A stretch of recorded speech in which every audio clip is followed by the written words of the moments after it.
채연은 요즘 뾰루지가 나는 피부 때문에 고민이 많습니다. 그래서 이번에는 클렌징 폼을 바꿔보려고 결심했죠. 이것저것 찾아보다가 SNS 광고에서 여드름도 빨리 없어진다는 등 엄청난 효과를 볼 수 있다는 광고 내용을 보게 됐습니다. 결국 채연은 일반 제품보다 배로 비싼 클렌징 폼을 구입했고 바로 그 제품 사용을 시작했습니다. 하지만 평소에 쓰던 클렌징 폼보다 오히려 덜 씻기는 느낌이 들기도 했는데요.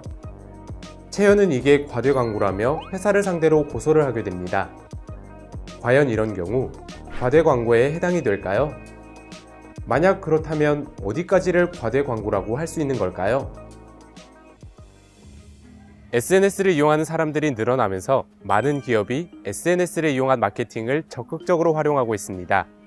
그리고 제품 홍보를 위해 약간 과장하거나 허위로 홍보하기도 하죠. 하지만 이 광고에 대한 부작용도 만만치 않습니다. 그래서 특히 먹거나 몸에 닿는 제품에 대해서는 더 조심해야 하죠. 과연 어디까지를 과대 광고라고 할 수 있는지 전문가의 법적인 해석을 들어보겠습니다. 이 사안에서 채연이 SNS 광고를 통해 산 클렌징 폼이 여드름에 엄청난 효과가 있는 기능성 화장품 또는 의약품으로 잘못 인식할 정도의 광고 내용을 포함하고 있었다면 이는 화장품법을 위반한 광고로서 부당한 과대 광고에 해당할 수 있습니다.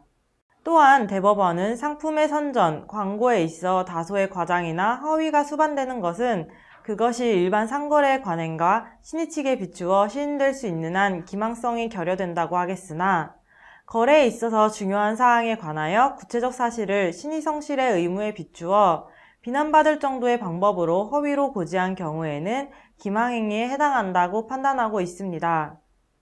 따라서 광고에서 어느 정도의 과장은 있을 수 있으나 중요한 사항을 신의칙상 비난받을 정도로 허위로 광고한 경우에는 기망행위로 보아 사기죄가 성립할 수 있습니다.